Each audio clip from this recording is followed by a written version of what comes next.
Hello guys, and welcome to another video from Vintage Radar. Today I'm going to show you how to replace the watch battery on your Diesel Chronograph watch.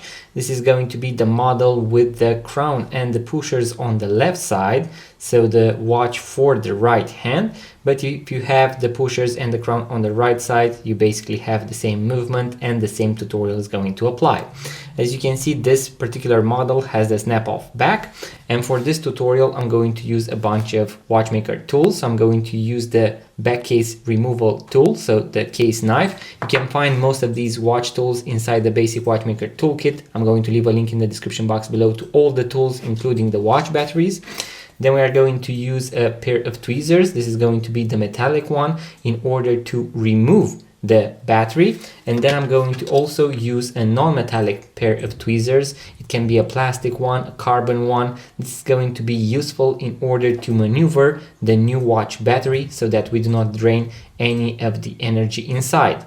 Lastly, since this is going to be a snap-off back and you won't be able to close it with your bare hands, I'm going to use a watch press at the end in order to press down the back of the watch. And as you can see, this watch press is going to come with different sizes. In case you have smaller watches, bigger watches, it doesn't matter. I would definitely recommend to go and pre-order both the watchmaker toolkit and the watch press as well as the battery before actually starting to work on your watches, because that is going to be the only way that you are going to be fully prepared. And also make sure to not open the snap-off backs in case you do not have the watch press, because we get a ton of messages and comments about people that can no longer close their watches.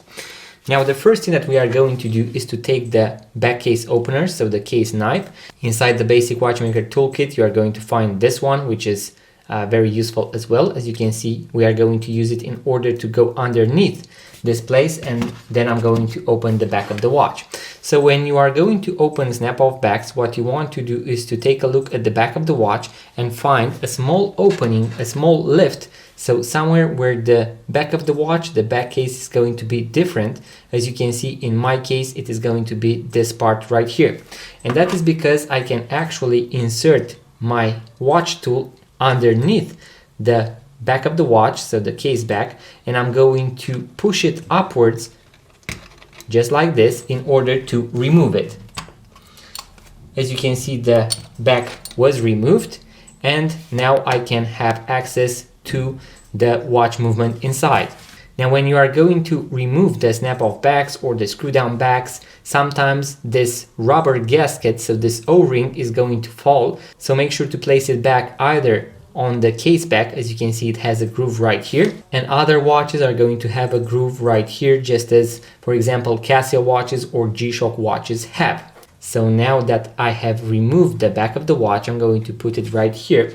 And now we are going to operate right here in order to remove the old watch battery.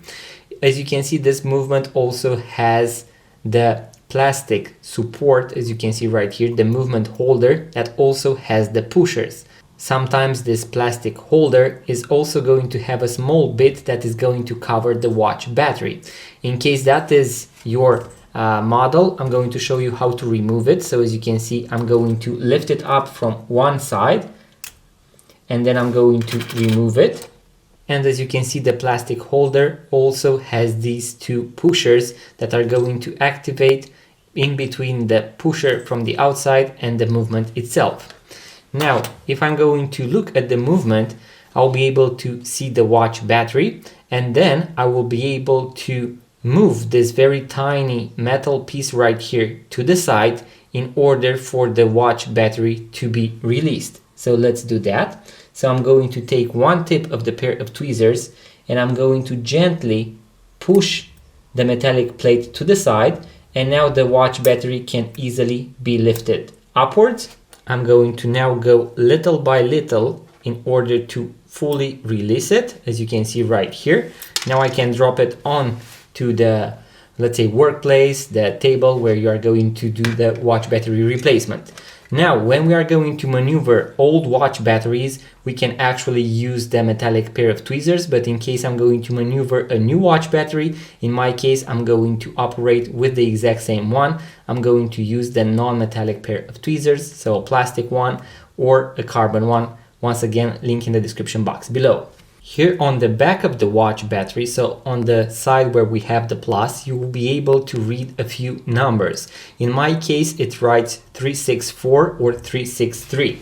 And this means that I'm going to use the Renata 364 watch battery type.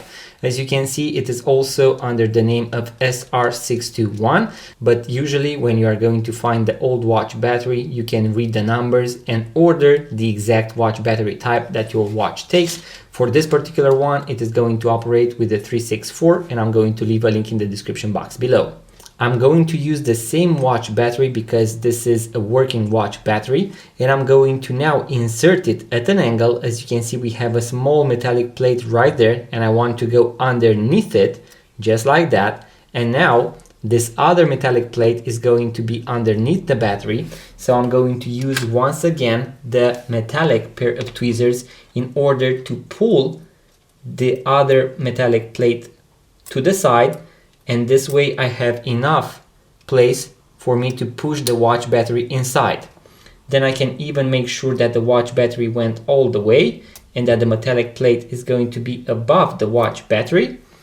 And now I can see whether my watch is ticking. As you can see, the watch is ticking. So now I need to reassemble the watch back together.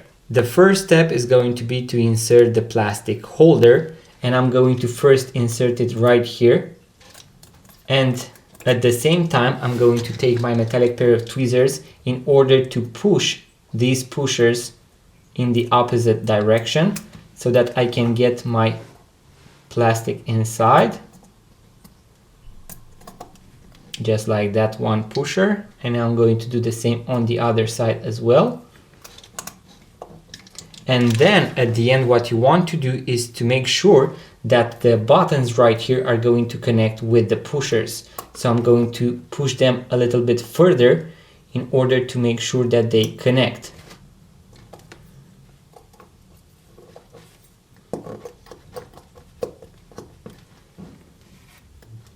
So now I'm going to make sure that I push the plastic all the way in order to make sure that these pushers are going to connect. You can even turn the watch around in order to test it.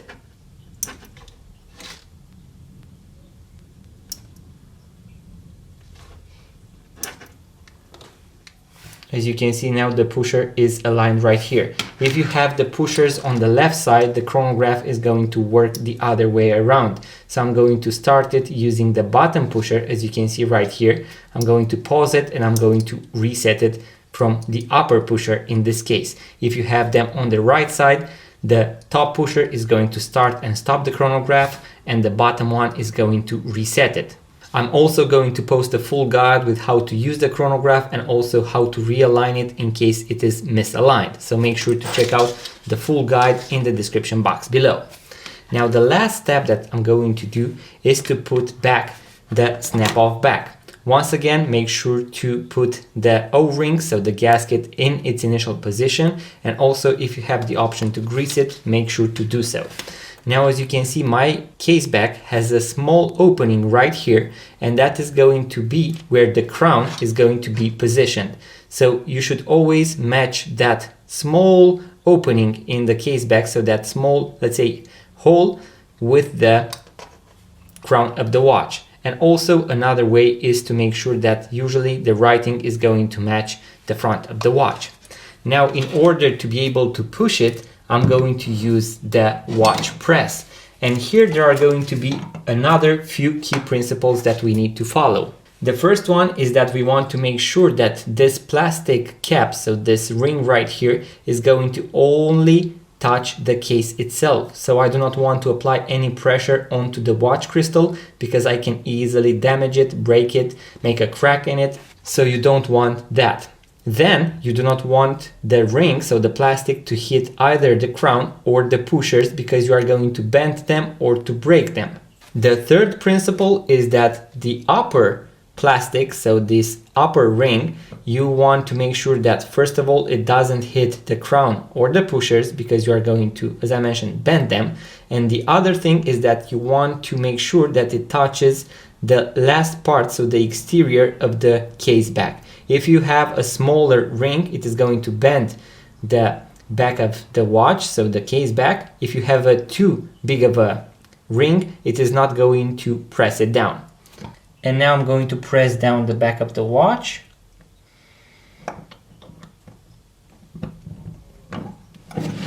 Just like that. As you can see, it went all the way inside. In this particular case, it did not have that click, but nonetheless, you can either hear that snap as the case back goes inside or not. Then we are going to make sure once again that the watch is ticking. So guys, that was the quick video on how to replace the watch battery on your Diesel quartz chronograph watch. I'm also going to post a full guide with how to use all the functions and features of the watch, also how to set the time and date and how to replace the watch strap. So make sure to watch these videos as well. Once again, make sure to pre-order the basic watchmaker toolkit, the watch batteries and the watch press, because I guarantee you are going to need them when it comes to this particular watch. If you enjoyed this video, guys, make sure to give it a thumbs up, subscribe to this YouTube channel, it really means a lot, and also leave a comment, let me know what you would like to see next on this YouTube channel. In case you would like to purchase your first vintage watch, make sure to check out our website vintageradar.com, because we have thousands of vintage watches for sale, link in the description box below. Thank you guys for watching, I'm going to see you in the next video.